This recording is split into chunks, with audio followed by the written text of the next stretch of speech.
오늘 본문에 있는 이 말씀을 가지고 임재 삶의 현장이라는 제목으로 하나님의 말씀을 증거하도록 하겠습니다. 여러분, 제목이 어디서 많이 듣던 제목인 것 같지 않습니까? 체험 삶의 현장, 뭐 이런 TV 프로그램이 있죠. 그래서 뭐 어떤 배우들이 나와서 이제 뭐 어디서 공장에서 열심히 일하는 모습들을 이래 찍어가지고 그 돈을 모아가지고 이제 이렇게 도네이트하는 그런 프로그램이 있었는데요. 체험 삶의 현장이 아니라 오늘 제목이 임재 삶의 현장입니다. 임재 삶의 현장. 제가 그 프로그램 이름을 따서 임재 삶의 현장이라는 제목으로 하나님의 말씀을 증거하도록 하겠습니다. 여러분, 출애굽기 계속해서 말씀을 나누고 있는데요. 출애굽기 20장부터 23장에 나오는 내용은 하나님이 이스라엘 백성들에게 계명을 주시고 율법을 주시는 내용이 나오고 있습니다. 그래서 여러분, 한 일주일 동안 20장에서 23장에 있는 말씀을 큐티를 했는데, 여러분, 큐티가 쉬웠어요, 어려웠어요? 쉬웠습니까, 어려웠습니까? 아마 대부분 분들이 말씀을 보면 어려웠을 거예요. 왜 어려웠냐면은 다 법에 관련된 얘기가 나왔기 때문에, 사람을 다치게 했으면 이렇게 보상하라, 내가 누구의 양을 어떻게 잃어버리면 이렇게 보상하라, 대부분 이제 율법에 관한 내용들, 법들에 관한 내용들이 나왔기 때문에 여러분 아마 다 어려웠다라고 저는 생각을 합니다. 법 얘기밖에 안 하니까. 우리 뭐 보통 사람들도 법하면 뭐 꼬리 띵 하지 않습니까? 근데 오늘 본문에 보면은 20장부터 23장까지 긴 내용을 하나님의 율법에 관한 내용만 얘기하니까 당연히 어렵고 힘들 수밖에 없다라고 하는 겁니다. 그래서 어떤 목사님이 그러더라고요. 이 출애굽기 20장부터 23장에 있는 내용을 시내산의 로스쿨이다. 우리가 변호사가 되려면 한국은 사법고시를 쳐야 되지만, 물론 지금 폐지됐습니다만, 어쨌든 미국에는 변호사가 되려면 어떻게 해야 됩니까? 로스쿨에 가야 되죠. 로스쿨에 가서 졸업을 하고 시험처에 합격해야지 이제 변호사가 되는 것처럼 시내산에서 있는 로스쿨이다, 시내산 로스쿨이다, 이렇게 얘기하시는 목사님이 계시더라고요. 뭐 어쨌든 출애굽기 20장부터 23장의 내용은 이렇게 하나님께서 이스라엘 백성들에게 주신 법에 관한 얘기, 율법에 관한 얘기, 지루한 얘기들이 많이 있다라고 하는 겁니다.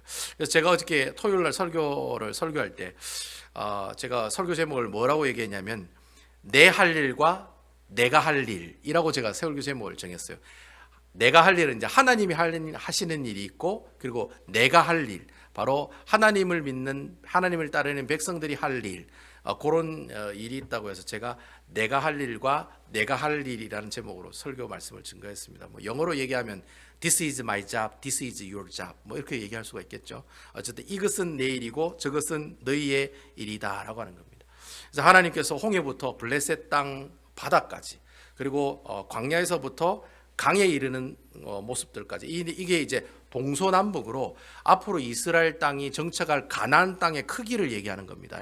하나님께서 가나안 땅을 어떻게 하셨어요? 세링해 놓으셨다라는 거예요. 다 만들어 놨다는 거예요. 블레셋 땅에서부터 어디에요? 홍해 바다까지, 광야에서부터 강에 이르기까지 그 땅을 하나님이 준부해 주셨다라는 거예요. 그 살 땅 마련해 놨으니까 너는 그 땅에 들어가서 뭐 하기만 하면 된다? 잘 싸우기만 하면 된다라고 얘기하고 있다는 거죠. 그래서 이스라엘 백성들에게 그 가나안 땅에 살고 있는 7 족속들이 있었거든요. 그 족속들을 어떻게 하랍니까? 다 쫓아내라. 다 쫓아내고 너희가 그 땅에서 어떻게 하라? 살아가라. 그렇게 하나님께서 말씀하신 내용이 어제 말씀의 내용이었습니다. 근데 보통 우리가 가나안 땅에 이렇게 전쟁하러 들어가다 보면은 하나님께서 어떻게 해요? 창을 주시든지 칼을 주시든지 뭐 말을 주시든지 무기를 주셔야 되잖아요. 근데 하나님께서는 이스라엘 백성들 그런 것들을 안 주시고 뭐라고 얘기합니까? 그냥 하나님의 말씀을 어떻게 하라? 청종하라. 여러분 기억나세요? 하나님의 말씀에 순종하라고 얘기하는 내용이 나오고 있다는 겁니다. 그러니까 이스라엘 백성들이 가나안 땅에 들어가서 이방 민족들하고 싸우는 무기가 뭐냐면은 하나님의 말씀을 잘 지키는 거예요. 그러니까 하나님의 율법 10계명을 잘 지키면 너희가 그 가나안 땅에 있는 이방 족속들을 어떻게 해요? 물리쳐 이길 수가 있다는 거예요. 근데 만약에 그래 하지 못하면 그 이방 족속들이 우리에게 뭐가 된다고 얘기합니까? 올무가 되리라. 덫이 될 것이다. 그것 때문에 너희들의 발목을 잡는 모습이 될 것이다. 그렇게 얘기하는 내용이 어제 큐티 말씀에 나오는 내용이었다라고 하는 겁니다. 그런 내용이 나오고 난 다음에 오늘 24장에 보면은, 오늘 24장에 있는 이 내용은 어떤 내용이냐면은, 이제 출애굽기의 전체적인 하이라이트가 출애굽기 20장에 나오는 10계명에 관한 얘기입니다. 그러니까 출애굽기 하면은 하나님께서 시내산에 뭘 주시기 위해서 시내산으로 부릅니까? 십계명을 주시기 위해서 이스라엘 백성들을 출애굽시켜 가지고 시내산에 와 가지고 십계명을 주시고 그들로 하여금 하나님의 언약의 백성으로 만들기 위해서 출애굽이라고 하는 홍해 바다가 갈라지고 만나와 메추리가 생기고 반석에 물이 터지고 그다음 아말렉 족속을 싸워서 이기고 이런 여러 가지 일들이 왜 일어났느냐? 시내산에서 십계명 주시려고 그런 일들을 하나님께서 어떻게 해요? 보여주시고 인도하여 주시고 구원해 주셨다라는 거예요. 그래서 십계명이 이제 20장에 보면 십계명을 받아요. 그리고 21장, 22장, 23장에 보면 그 십계명을 통해서 하나님께 주시는 여러 가지 규칙들이 있어요. 율법들이 있어요. 그 율법들을 하나하나 다 얘기해요. 그리고 난 다음에 24장에 이제 실질적으로 이 출애굽기의 결론이 24장입니다.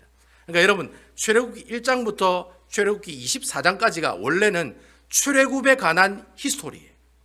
그럼 25장부터 40장까지는 무슨 내용이냐? 여러분 출애굽기가 40장까지 되어 있거든요. 근데 25장부터 40장까지는 무슨 내용이냐면 출애굽에 관한 얘기가 안 나와요. 다 무슨 얘기가 나와요? 텐트에 관한 얘기가 나와요. 무슨 얘기? 성막에 관한 얘기만 나와요. 그러니까 원래 출애굽기라고 했을 때 그 출애굽의 역사는 1장부터 24장까지만 출애굽의 히스토리가 나오고 25장부터 40장 마지막까지는 그 이스라엘 백성들이 어떻게 하나님께 예배드리는지에 관한 성막에 관한 얘기가 나오고 있다고 하는 겁니다. 그러니까 결국 출애굽의 전체 히스토리를 봤을 때 이 24장이 원래 이 출애굽 히스토리의 어디의 내용입니까? 마지막 내용이라고 할 수 있다는 거예요. 자, 그럼 20장에 이스라엘 백성들에게 출애굽을 줬어요. 그럼 너희가 이렇게 살아야 돼 이렇게 얘기하잖아요. 그러면 이제 오늘 이 24장에는 무슨 내용이 나오냐면은 이제 하나님께서 이스라엘 백성들에게 율법을 줬어요. 그러면 그 율법을 주셨다라고 하는 그 사실을 도장 찍고 인정하는 행사를 하는 내용이 바로 출애굽기 24장에 나오는 내용이라는 거죠. 우리가 보통 집을 사면은 뭐가 있어야 됩니까, 여러분? 집문서에 사인해야 되잖아요. 그죠? 그 사인을 해야지 그 집이 내 집이 되잖아요. 바로 그렇게 사인하는 그 행사가 나오는 내용이 24장이 나오는 내용이라는 거예요. 그래서 이걸 좀 어려운 말로 언약의 비준식이다 그렇게 얘기를 해요. 뭐 또 어떤 목사님들은 언약 의식, 언약 예식. 이 말이 무슨 말이냐면 이제 이스라엘 백성들이 진짜 어떻게 해요? 하나님 나라의 백성이 됐다는 거예요. 자, 보세요. 이스라엘 백성들이 백성이 있죠. 그리고 하나님의 율법이 있다는 말이 무슨 말이에요? 헌법이 있다는 말이죠. 이제 뭐만 있으면 돼요? 땅만 있으면 되는 거예요. 그래서 그 땅을 향해서 이스라엘 백성들이 가는데 그 가기 전에 하나님께서 이 헌법을 주시는 거예요. 네가 법이 있어야지만이 그 이스라엘이라는 민족이 어떻게 해요? 하나님 나라의 백성이 될 수 있기 때문에 그러한 비준, 이 비준식이라는 뜻이 뭡니까? 비준이란 말은 여러분 법이라는 게 누가 만듭니까? 국회에서 법을 만들잖아요. 그죠? 국회에서 법을 만들어서 국회에서 동의가 이루어지면 그것을 나중에는 누가 사인을 하게 됩니까? 대통령이 사인을 하게 되죠. 그래서 왜 옛날에 막 트럼프 대통령이 사인 안 하고 막 어떤 것도 막 사인하고 막 그래가지고 그런 일이 있었잖아요. 그러니까 대통령이 마지막으로 최종적으로 사인을 해야지 그 법이 법으로서 효력이 나타난다는 거예요. 바로 그러한 일을 하고 있는 내용이 바로 출애굽기 24장에 나오는 내용이에요. 그러니까 십계명이라고 하는 율법이 그 율법을 통해 얻은 여러 가지 그 율법들이 진짜 이 율법으로서의 도장 찍는 그 인증이 되는 행사를 하는 그 내용이 바로 출애굽기 24장에 나오는 내용들이다. 그래서 이것을 좀 어려운 말로 언약의 비준식이다. 하나님께서 이스라엘 백성들에게 너희는 진짜 이제 어떤 백성이라는 거예요? 하나님 나라의 백성이야. 서로 이렇게 도장 찍는 행사를 하고 있는 내용이 바로 출애굽기 24장에 나오는 내용이다라고 하는 겁니다. 그래서 또 어떤 목사님은 이 출애굽기의 마지막 장은 40장이 아니라 24장이다라고 얘기하시는 분 계시더라고요. 뭐 그 말도 틀린 말은 아니다라는 거예요. 어쨌든 여러분 오늘 이 본문에 나오는 이 내용은 바로 그 언약에 대한 비준식이, 언약에 대한 예식, 언약에 대한 의식이 이루어지는 그런 내용을 담고 있는 내용이 바로 출애굽기 24장에 나오는 내용이다라고 하는 겁니다. 제가 여러분들께 항상 설교를 할 때 구약과 신약을 관통하는 단어가 한 단어가 있다고 제가 말씀을 드렸어요. 여러분 기억나세요? 구약과 신약을 이렇게 양파링으로 이렇게 빼빼로로 이 양파링을 관통하는 것처럼 여러분 빼빼로 아시죠, 여러분? 기다랗게 생긴 초콜릿이 발라져 있는 스틱이잖아요. 거기 양파링이 이렇게 고리를 끼워가지고 대롱대롱 달려 있는 것처럼 그 빼빼로와 같은 신약과 구약을 관통하는 단어가 하나 있어요. 여러분 그 단어가 뭐라고 했습니까? 바로 바로 언약입니다. 권사님 감사합니다. 언약입니다. 언약. 영어로 covenant라는 뜻이에요. 그래서 여러분 신약과 구약의 내용을 이해하려면 언약이 무엇인지를 정확하게 알아야 됩니다. 언약을 모르면 신약과 구약이 연결되는 것을 알지를 못해요. 그래서 여러분 꼭 언약이라는 내용을 알고 있어야 된다는 거죠. 언약이 뭐냐? 말씀 그대로 말씀은 자의 약속 약자예요. 하나님과 이스라엘 백성들이 약속을 한 거예요. 내가 하나님 말씀에 순종하면 복 주고 네가 불순종하면 내가 심판을 주겠다. 이게 언약이거든요. 그럼 언약을 이스라엘 백성들과 하는 이 구두 계약 내용이 바로 이 언약의 내용이다라고 하는 거예요. 계속해서 하나님께서 이스라엘 백성들과 언약을 맺을 때는 말로서 언약을 맺었어요. 아브라함한테도 야 내가 하늘의 별을 봐라, 네가 그 땅에 있는 모래를 봐라, 내 백성 내 자손을 그렇게 많게 해주겠다. 다 말로서 얘기하거든요. 이삭에게도 그러고 야곱에게도 그러고 다 말로 얘기를 해요. 내가 그렇게 하면 축복해주고 이렇게 하면 하나님께서 심판하실 것이다. 다 이래 말로 얘기하는데 오늘 내용은 그렇게 하나님께서 언약을 말로 하는 게 아니라 이제 완전 공식적인 절차를 밟는 거예요. 일단 도장 찍으려면 뭐가 있어야 돼요? 종이가 있어야 돼요. 내가 하나님 말씀에 순종하면 복 받고 불순종하면 심판받는다. 도장 찍어라. 하나님 도장 꽉 찍고 너도 찍어라. 나도 찍고 서로 도장 찍는 그 내용이 바로 오늘 본문에 나오는 내용이다라고 하는 겁니다. 그래서 여러분 이 예수님께서 신약 성경을 보시면 예수님께서 이 출애굽기 24장을 인용하는 내용이 굉장히 많습니다. 여러분 예수님께서 출애굽기 24장을 인용했다는 말이 무슨 말이에요? 출애굽기 24장이 굉장히 중요하다는 거예요. 다시 말하면 예수님께서 출애굽기 24장을 얘기했다는 말은 결국 오늘 본문에 나오는 이 출애굽기에 나오는 내용이 결국 어떤 내용이라는 거예요? 구약과 신약을 연결시켜주는 굉장히 중요한 말씀이라는 거예요.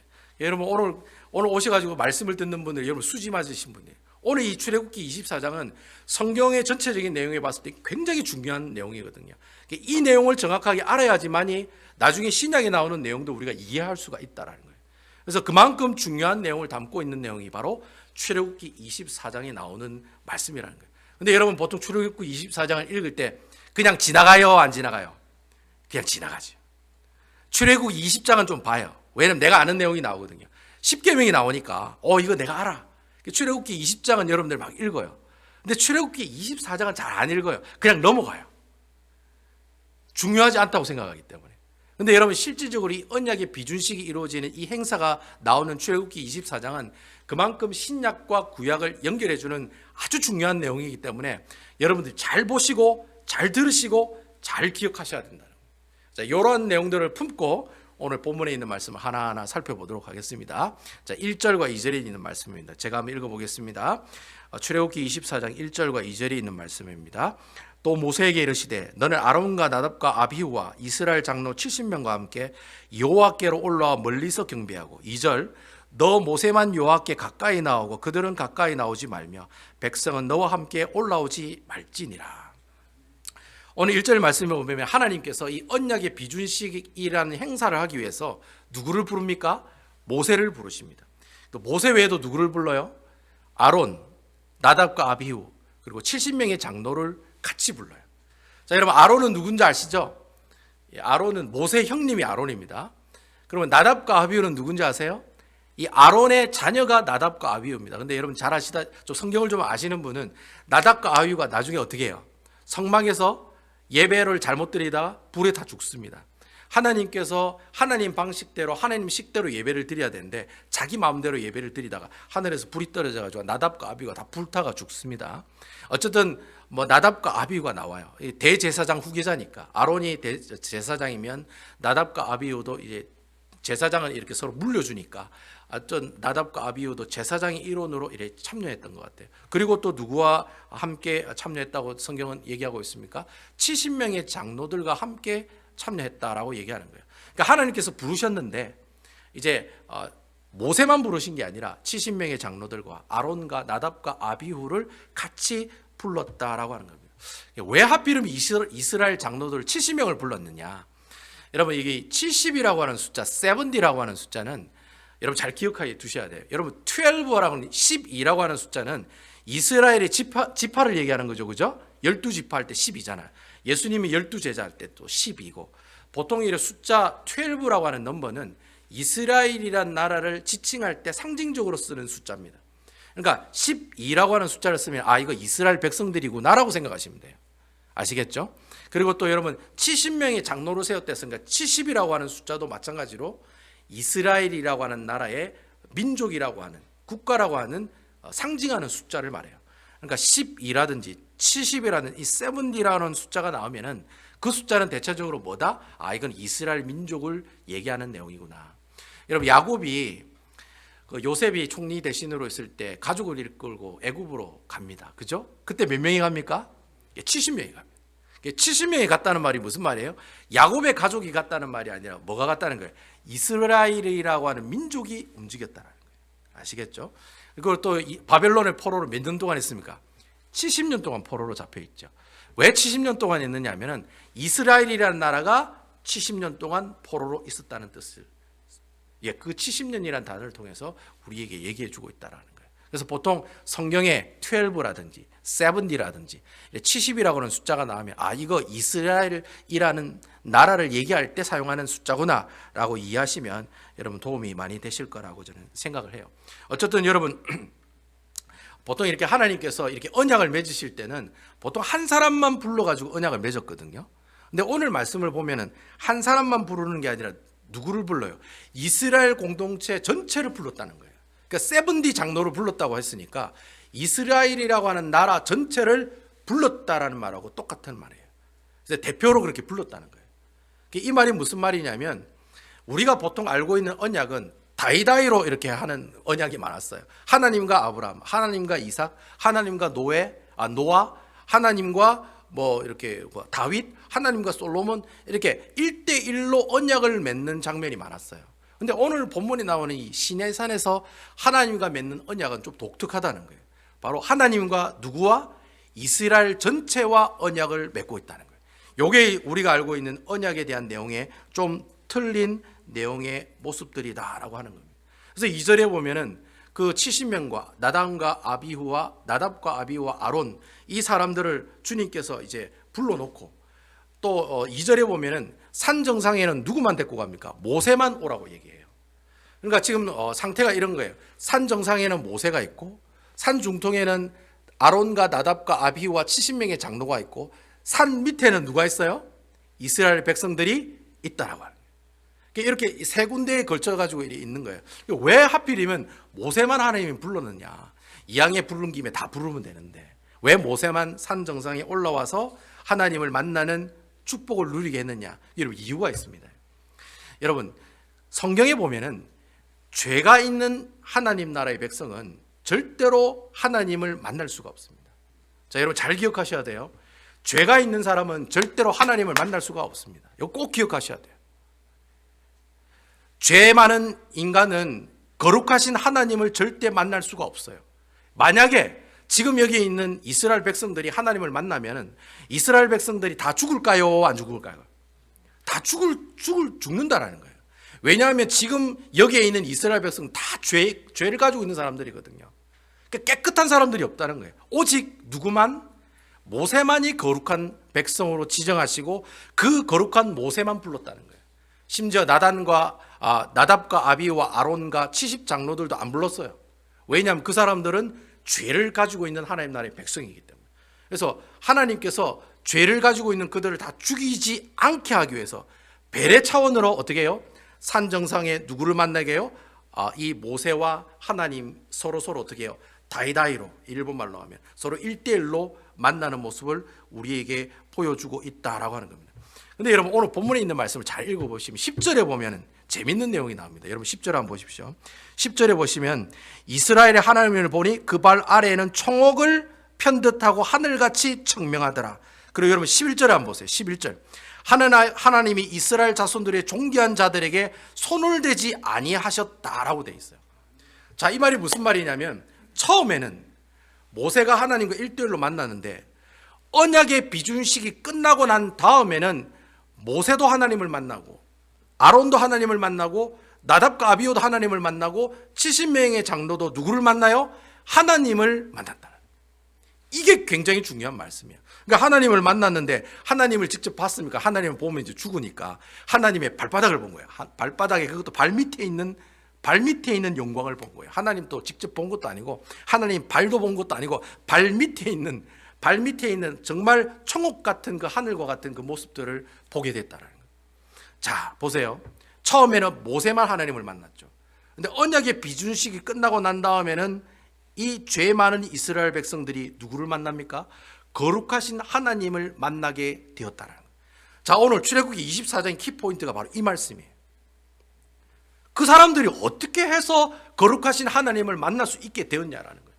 그 과정의 내용이 바로 오늘 본문에 나오는 출애굽기 24장 3절부터 8절, 9절, 10절, 11절에 있는 말씀까지, 그 끝에 있는 말씀까지 있는 내용이 바로 그 과정에 있는 내용을 우리에게 설명해 주고 있다라고 하는 거예요. 결국 오늘 본문에 나오는 내용이 어떤 내용이냐면은 죄 많은 하나님의 백성들이 어떻게 하면 거룩하신 하나님을 만날 수 있을까요? 라고 하는 질문에 대답을 하고 있는 내용이 바로 출애굽기 24장에 나오는 내용이라고 하는 겁니다. 여러분, 심지어 11절 후반부에 보면은 그들이 하나님을 뵙고 또 뭐 했다고 되어 있습니까? 마지막에 보시면 먹고 또 어떻게 했더라? 마셨더라라고 되어 있어요. 하나님을 만나는 것도 만나는 건데 하나님이랑 어떻게 해요? 하나님과 동기동창으로 어떻게 해요? 서로 먹고 마시는 잔치에 참여하는 일들이 있더라 라고 하고 마치는 내용이 오늘 본문에 나오는 마지막에 나오는 11절에 있는 말씀의 내용이라고 하는 겁니다. 결국에는 오늘 이 말씀의 핵심이 그거예요. 죄 있는 이스라엘 백성들이 언약의 비준식이 끝나고 난 다음에는 그 사람들이 죄 없는 사람이 되어서 거룩하신 하나님을 어떻게 해요? 만났다는 거예요. 이 말을 좀 유식한 말로 표현하면 하나님이랑 내 관계가 어떻게 됐다? 회복이 됐다는 거예요. 그 이전에는 하나님을 만나면 죽는데 이제는 하나님을 만나면 하나님을 만나기도 하고 먹고 마시는 서로 잔치도 할 수 있는 그런 동기동창과 같은 분위기가 만들어졌다는 거예요. 그 내용이 바로 오늘 출애굽기 24장에 있는 내용의 말씀이라고 하는 겁니다. 결국 우리가 이 말씀을 보면서 생각할 수 있는 게 그거예요.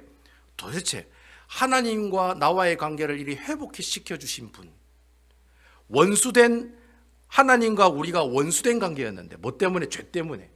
근데 그 죄 때문에 원수된 관계가 누구 때문에 그 관계가 회복되었다는 거예요. 누구 때문에 회복되었다는 겁니까, 여러분?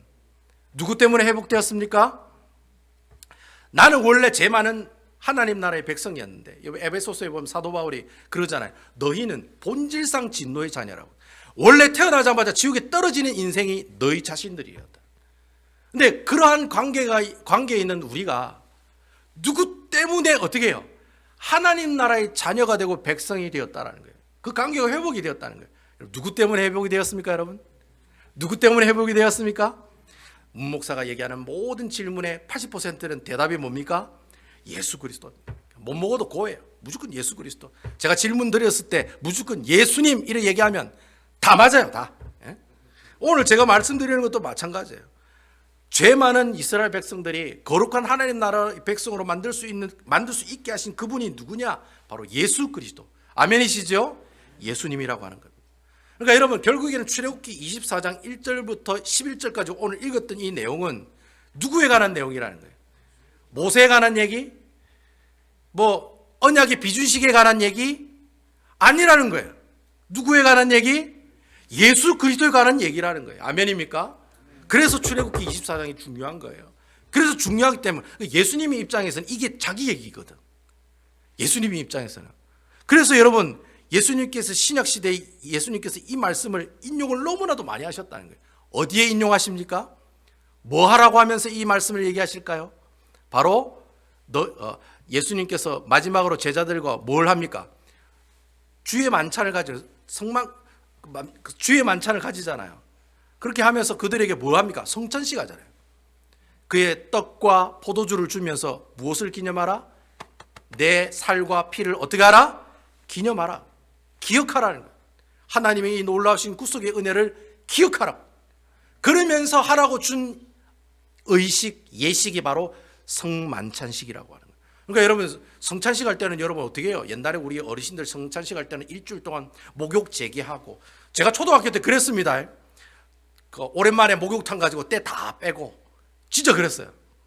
목사님이 그렇게 하라고 그랬거든. 성창식 하기 일주일 전에 대중 목욕탕 가서 때 다 빼고 깨끗하게 한 상태에서 어떻게 해요? 주일날에 성찬식 와서 참여하라고 했거든요. 여러분, 성찬식을 참여하는 게 그렇게 중요한 거예요. 그래서 여러분, 나중에 그 교회에서 잘못해가지고 하나님께서 이리 시벌하고 벌할 때 벌 중에 하나가 뭡니까? 수찬정지라고. 수찬정지. 성만찬에 참여하지 못하도록 하는 벌이 있어요. 아이고, 목사님 뭐 성만찬 뭐 참여하지 못하게 하는 벌이 뭐 큰 벌이라고, 뭐 그냥 교회 안 나오면 되지요, 뭐 이렇게 쉽게 생각하는 사람이 있는데, 성만찬은 굉장히 중요한 예식 중에 하나예요. 그거는 거룩함으로 이르게 할 수 있는 아주 중요한 예식이에요. 그래서 여러분, 그 성찬식에 참여하는 걸 못하게 하는 거예요. 왜? 니는 죄를 지었으니까. 그래서 여러분, 그 시벌을 하고 이렇게 벌을 주는 것 중에 수찬정리라고 하는 큰 벌이 있습니다. 교회를 이렇게 떠나보내게 하는 출교 다음으로 큰 벌이 수찬정제예요. 그래서 여러분, 그만큼 성찬식이 중요하다는 걸 제가 여러분 강조를 하는 거예요. 그러니까 여러분, 교회에서 성찬식이 있으면 어떻게 해야 돼요? 심혈을 다해서 준비하시고 그 성찬식에 참여하셔야 된다라고 하는 겁니다. 아무튼 여러분, 오늘 이 3절과 4절의 말씀에 보면 계속해서 이제 이 언약의 비준식하는 방법들을 우리에게 계속해서 보여주는 내용이 나오고 있습니다. 우리 3절과 4절에 있는 말씀 계속해서 보도록 하겠습니다. 모세가 와서 여호와의 모든 말씀과 그의 모든 율례를 백성에게 전하며 그들이 한 소리를 응답하여 이르되 여호와께서 말씀하신 모든 것을 우리가 준행하리이다. 4절, 모세가 여호와의 모든 말씀을 기록하고 이른 아침에 일어나 산 아래 제단을 쌓고 이스라엘 12지파대로 12기둥을 세우고. 하나님께서 언약의 비준식을 위해서 이스라엘 대표하는 사람들을 부르셨어요. 그리고 하나님께서 모세를 통해서 모든 말씀과 율례를 그 70명의 대표인 이스라엘 백성들에게 처음에는 구두로 전달합니다. 말로 얘기를 해요. 말로 얘기하다가 4절에 보면은 그 말로 전달한 내용을 어떻게 합니까? 모든 말씀을 기록하게 한다는 거예요. 이제 말로 했던 것들을 이제 어떻게 해요? 이제 문서를 남겨야지. 이제 증거를 남겨야지. 네가 내하고 이렇게 약속했는데 어겼다. 그 증거를 남겨야죠. 그래서 처음에는 구두로 전했다가 4절에 보니까 다시 말씀을 기록했다. 그리고 난 다음에 제단을 쌓았다. 이 제단을 쌓았다는 말은 예배 드렸다라는 이 말이에요. 그래서 이제 언약의 비준식 과정이 이제 하나님이 먼저 사람을 부르시고, 그리고 난 다음에 그들에게 말로서 율법을 증가하시고, 그리고 나중에는 어떻게 해요? 기록한 내용을 그들에게 전달하시고, 그리고 또 어떤 과정을 거칩니까? 그들이 어떻게 해요? 제단을 쌓고 12기둥을 세워서 하나님께 예배를 드릴 준비를 한다. 그 내용이 3절과 4절 내용에 나오고 있다는 거예요. 그러면서 5절에 보면은 그런 말씀이 나옵니다. 5절 말씀입니다. 이스라엘 자손의 청년들을 보내어 여호와께 소로 번제와 화목제를 드리게 하고. 자, 하나님께서 말씀을 기록하게 하고 난 다음에 제단을 쌓았다. 즉 예배를 이제 드리려고 제단을 쌓았어요. 여러분, 그 제단을 쌓았는데 그 제단을 쌓은 그 70명의 장로들 중에 좀 힘이 좀 좋은 사람들, 청년 같은 장로들, 그런 분들 뽑으셔가지고 어떻게 해요? 소를 잡았다는 거예요. 뭐 여러분, 소 잡는 게 쉬운 일이 아니잖아요. 좀 70명의 장로들 중에 좀 젊은 사람들을 뽑았겠죠. 그 사람들이 이제 소를 잡아가지고 그 소를 하나는 번제로, 또 하나는 어떻게 해요? 화목제로 하나님께 드렸다라고 하는 거예요. 그래서 하나님께서 이 이스라엘의 제사법 중에 번제와 화목제 뭐 5가지 제사법이 있는데, 그 5가지 제사법 중에 번제라고 하는 것은 말 그대로 다 태우는 제사예요. 그냥 소를 피를 다 빼고 그 소를 어떻게 해요? 그냥 홀라당 다 태워버리는 거예요. 그걸 우리가 번제라고 얘기합니다. 그리고 화목제는 뭐냐 하니까 이제 소를 잡는데, 소를 잡아가지고 일부는 어떻게 해요? 일부는 하나님께 이렇게 태워가지고 하나님께 보내고, 일부는 어떻게 해요? 고기들을 제사장에게 나눠주거나 아니면 그 제사를 지낸 사람들끼리 이렇게 나누어 먹습니다. 그 바친 제사를. 나누어 먹으면서 어떻게 해요? 서로 어떻게 해요? 서로 어떻게 그 재물을 먹으면서 어떻게 해요? 하나님과의 관계도 회복이 되고 사람들 사이의 관계도 회복하라는 그 뜻으로 드리는 제사가 바로 화목제라고 하는 제사라고 하는 거예요. 어쨌든 여러분, 이 번제와 화목제 이 2가지 제사를 하나님께 드렸는데, 여러분, 이 번제라는 것은 모든 것을 다 드렸다는 말이거든요. 내 모든 것들을 다 하나님께 헌신했다라고 하는 상징적인 예배법이 바로 번제라고 하는 거예요. 그리고 화목제는 하나님과의 관계가 회복했다는 거예요. 내가 원래는 죄 때문에 하나님과 원수 관계가 있었는데 이제는 이 화목제물을 통해서 이 화목제를 지내게 되면은 하나님과 나의 관계가 어떻게 회복이 되고 사람과 사람 관계가 회복이 되게 하는 제사가 바로 화목제다라고 하는 거예요. 자, 여러분, 이렇게 자신의 모든 것들을 다 내어서 하나님께서 희생하시고 또 하나님과의 우리의 관계를 회복하시기 위해서 십자가에 대신 제물로 죽으신 분이 계세요. 바로 그분이 누구세요? 바로 예수 그리스도라고 하는 거예요. 아멘입니까? 예수님께서 십자가에 못 박혀 죽으셨어요. 자신의 몸을 다 어떻게 해요? 번제로 드렸다는 거예요. 그리고 또 자신이 몸을 번제로 드림으로 해서 또 어떻게 해요? 하나님과 죄 많은 이스라엘 백성들의 관계를 어떻게 해요? 서로 회복시켜 주셨다라는 거예요. 결국에는 이스라엘 백성들이 언약의 비준식 과정에서 번제와 화목제를 드렸다는 말은 결국 이 번제와 화목제를 통해서 또 누구를 생각하게 합니까? 바로 예수 그리스도를 생각나게 한다는 거예요. 결국 하나님께서 이 우리의 죄를 위해서 그의 아들인 예수 그리스도를 십자가에 못 박혀 죽으심으로 우리에게 번제물이 되어주시고 화목제물이 되어주신 그분, 바로 그분이 누구이시다? 예수 그리스도라는 거예요. 바로 이러한 번제와 화목제를 드리는 이 예배의 방법들을 통해서도 우리가 이 내용은 누구에 관한 내용이다? 예수 그리스도에 관한 내용하고 똑같다는 거예요. 예수님이 그 일을 하고 계신다는 거예요. 출애굽기 24장은 소가 죽지만은 신약에 있는 그 소와 같은 제물이 되신 분은 바로 누구세요?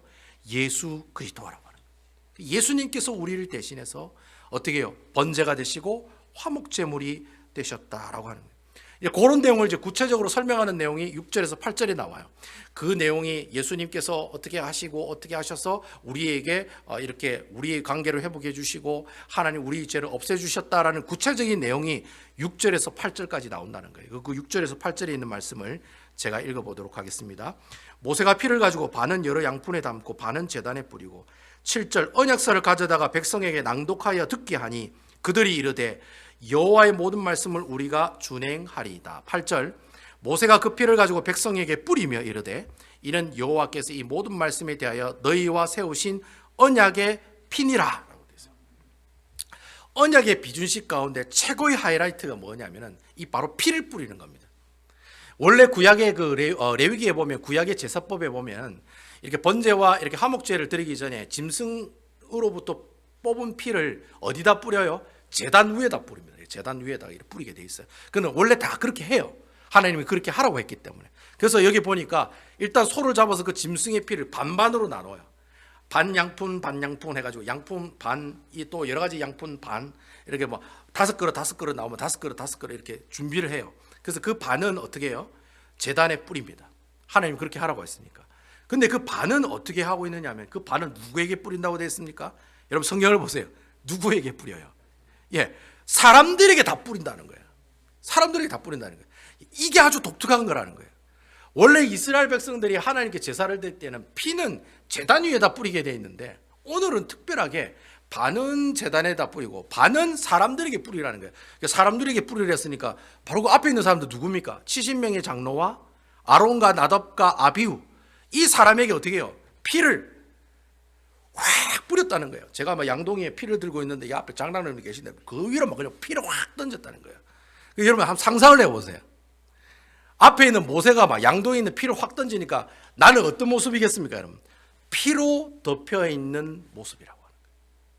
새빨갛게 내 옷이 다 새빨갛게 되고 내 몸 전체가 그 짐승의 피로 어떻게 해요? 온통 전신에 피가 다 발려져 있는 모습들이 바로 우리의 모습들이다라고 얘기하는 거예요.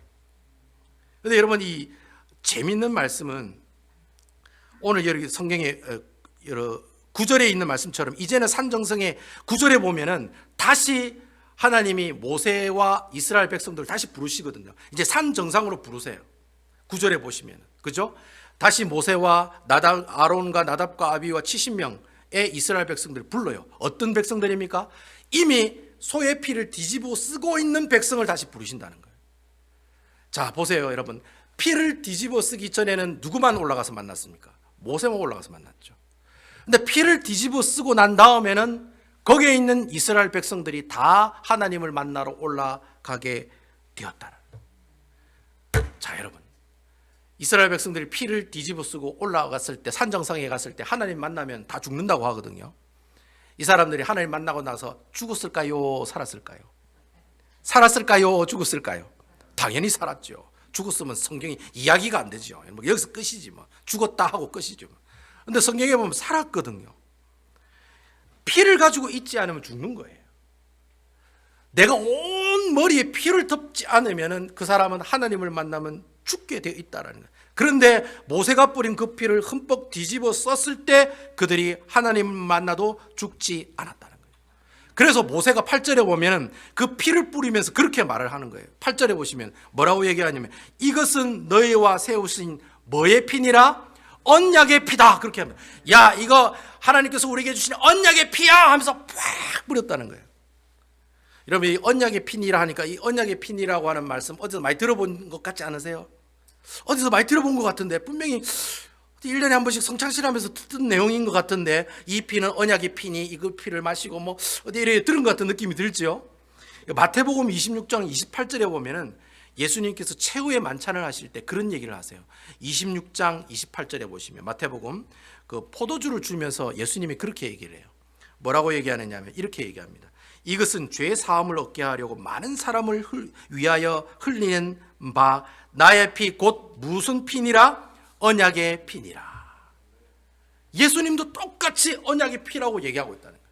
야, 내가 이거 포도주를 주는데 이거 그냥 포도주는 아니야. 이건 내가 앞으로 흘릴 피, 그 피야 라고 하면서 그 제자들에게 그 피와 같은 포도주 잔을 그들에게 주고 있다는 거예요. 누가복음 22장 20절에 보면은 누가는 또 그렇게 설명하고 있어요. 이 장면을 그렇게 얘기하고 있어요. 저녁 먹은 후에 잔도 그와 같이 하여 이르시되 이 잔은 내 피로 세우는 새 언약이니 곧 너희를 위하여 붓는 것이니라. 결국 여러분, 오늘 본문에 나오는 출애굽기 24장에 나온 이 언약의 비준식에 예수님께서 이 모세가 이 피를 이스라엘 백성들에게 뿌리는 장면은 어떤 장면하고 똑같은 거예요? 예수님께서 십자가에 못 박혀 피 흘리시는 장면하고 똑같다라는 거예요. 아멘이시죠? 그래서 이스라엘 백성들에게 포도주를 어떻게, 이 피는 언약의 피라고 하시면서 마시라고, 그리고 그들에게 부었다라고 누가는 우리에게 설명하고 있다라고 하는 거예요. 결국 여러분, 모세가 이스라엘 백성들에게 부은 피는 소피가 아니라는 거예요. 누구의 피라는 거예요? 예수님의 피라는 거예요. 예수님의 피. 그 당시 시내산에서 죄 많은 이스라엘 백성들 하나님을 만날 수 있는 유일한 방법은 번제와 화목제물로 사용하려고 썼던 그 소피를 뒤집어 써야지만 하나님을 만날 수가 있었어요. 하지만 여러분, 오늘날에 죄 많은 우리와 같은 이 죄 많은 백성들, 죄 많은 사람들이 우리가 하나님을 만날 수 있는 유일한 길은 뭐냐? 예수님께서 십자가에 못 박혀 흘리신 그 피를 믿는 그 사람, 예수 그리스도가 나를 위해 십자가에 못 박혀 죽으셨다라고 하는 그 구원의 은혜를 믿는 사람, 영접한 사람, 바로 그 사람이 어떤 사람이 되는 거예요? 하나님의 자녀가 되고 하나님의 백성이 되고 하나님의 언약의 백성이 될 수 있다라는 거예요. 그 사람이 하나님을 만나는 거예요. 여러분, 아멘입니까? 그리고 예수님 없으면 이 말짱 도루묵이라는 거예요. 예수님 없으면 예수님 없으면 안고 없는 찐빵이요, 고무줄 없는 팬티요, 똑같다라는 거예요. 아무 소용이 없다는 거예요. 여러분, 고무줄 없는 팬티가 뭐 필요합니까? 안 필요합니까? 훌렁훌렁 내려가는데. 안고 없는 찐빵이 맛있습니까? 맛없습니까? 맛없지요. 그건 찐빵이 아니에요. 마찬가지라는 거예요. 예수 믿는 사람이 예수를 모르고 예수님의 구속의 은혜를 기억하지 못하고 예수님을 자기의 마음속에 두지 못하는 그 사람은 평생 동안 하나님과 어떻게 살아갑니까? 원수되면서 살아갈 수밖에 없는 거예요. 예수님을 모르니까. 예수님이 어떤 분인지 모르기 때문에.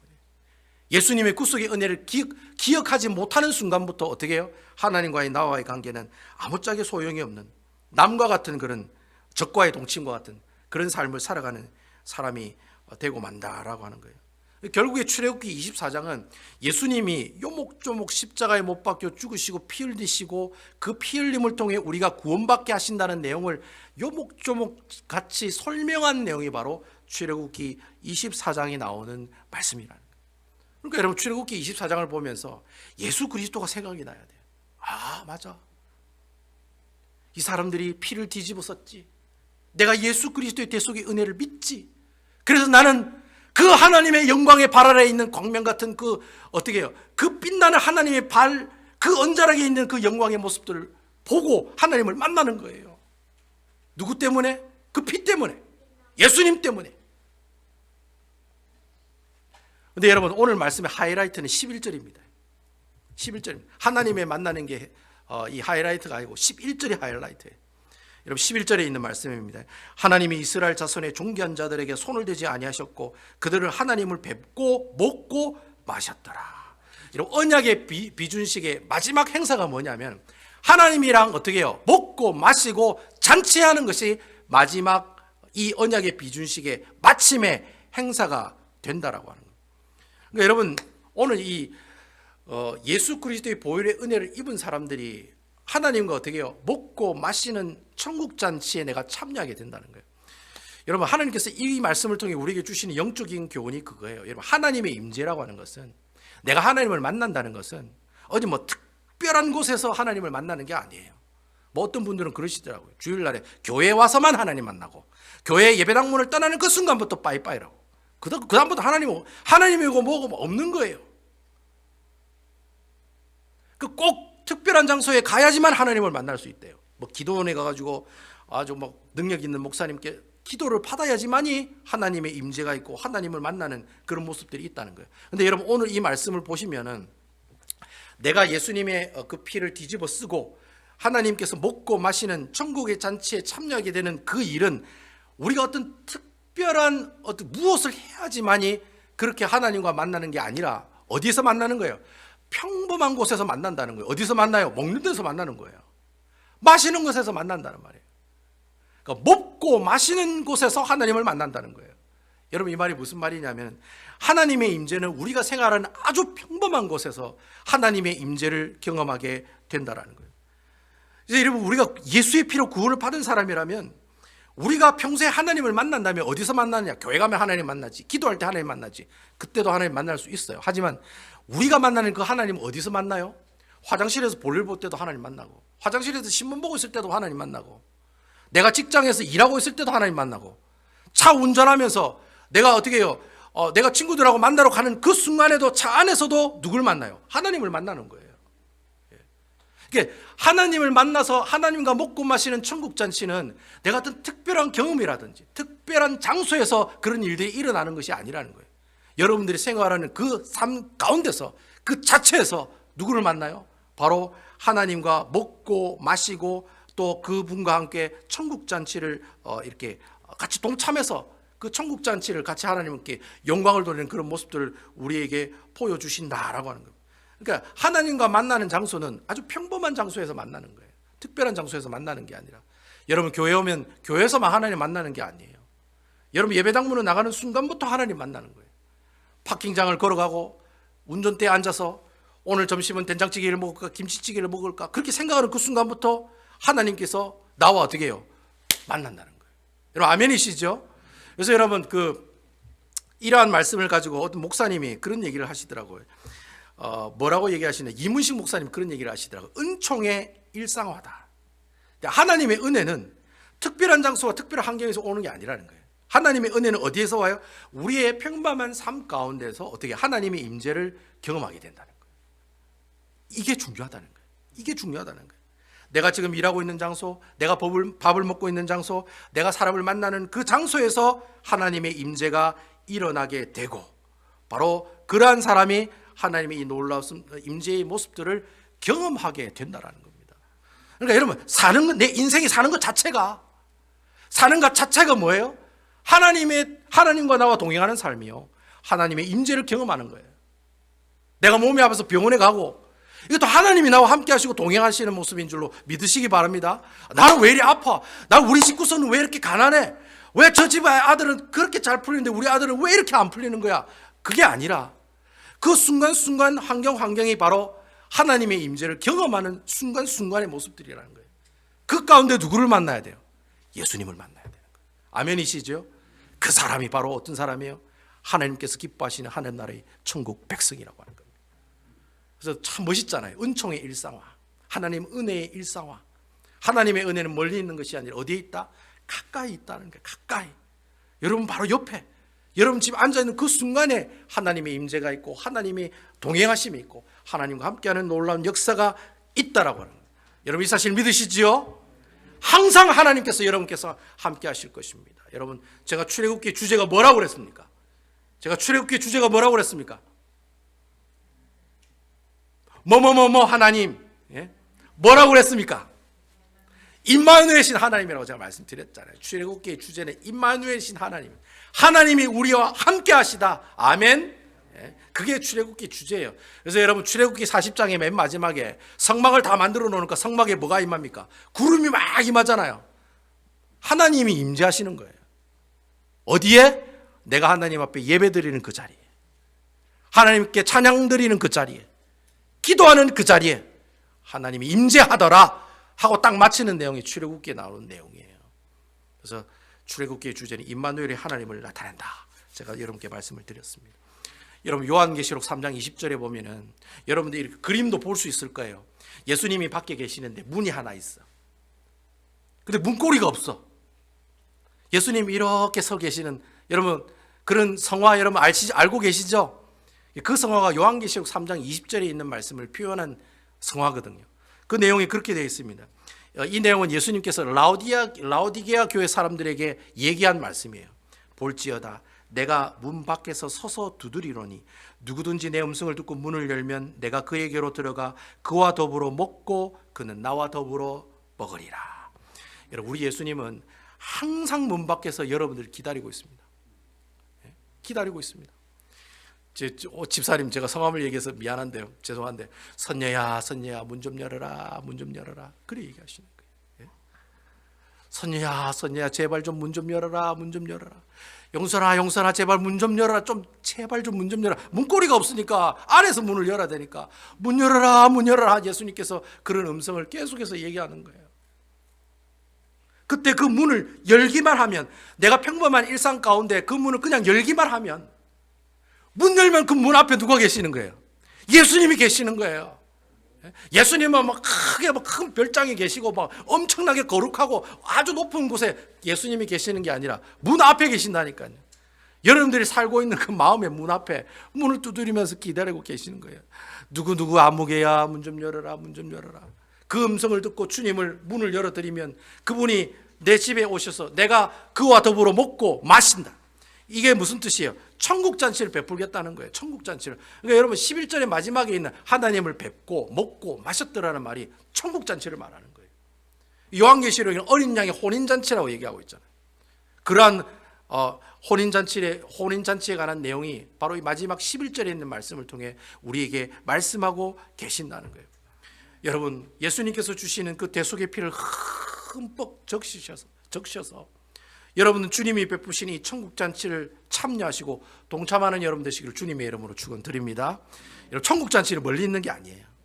예수 그리스도의 구속의 피, 대속의 피를 통해서 내가 구원을 받으면 내가 살고 있는 이 삶의 현장 가운데서 하나님의 임재를 경험하고 하나님의 동행하심의 모습들을 우리가 경험하게 된다라고 하는 거예요.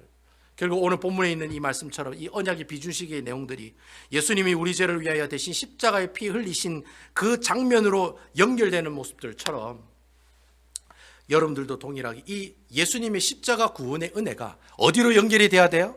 여러분들의 일상의 삶 가운데로 연결이 돼야 돼. 연결이 돼야 돼. 커넥팅이 돼야 돼요. 예수님의 구속의 은혜랑 내 삶이랑, 아유 주님 저는 이제 됐습니다. 저는 뭐 대충 살겠습니다. 그냥 거룩하게 살기보다는 대충 거리를 두고 살겠습니다. 그러면 끝인 거예요. 그게 아니라 주님께서 내게 그 피로 흠뻑 나를 적셨으면 그러면 어떻게 해요? 주님을 만나야지요. 아멘이지요? 그분과 먹고 마셔야죠. 내가 천국잔치에 참여를 해야지. 그게 복이지. 그게 막판의 복이지. 예? 내가 막판에 어린 양의 혼인잔치에 참여도 못하고 니는 왜 외복을 입지 못하느냐, 너 밖에 내쳐라. 그러니까 그 뭐라고 말을, 이를 갈며 밖에서 이를 갈며 울며 있으리로다. 이를 갈면서 억울하면서 밖에 나가가지고 쫓겨나가지고 있는 그런 인생 되지 마시고 하나님께서 베풀어 주신 그 어린 양의 천국잔치에 참여하셔서 정말 하나님께서 주시는 그 복을 누리며 살아가시는 아름다운 우리 배다니 교회 성도 여러분들 다 되시기를 주님의 이름으로 축원을 드리겠습니다.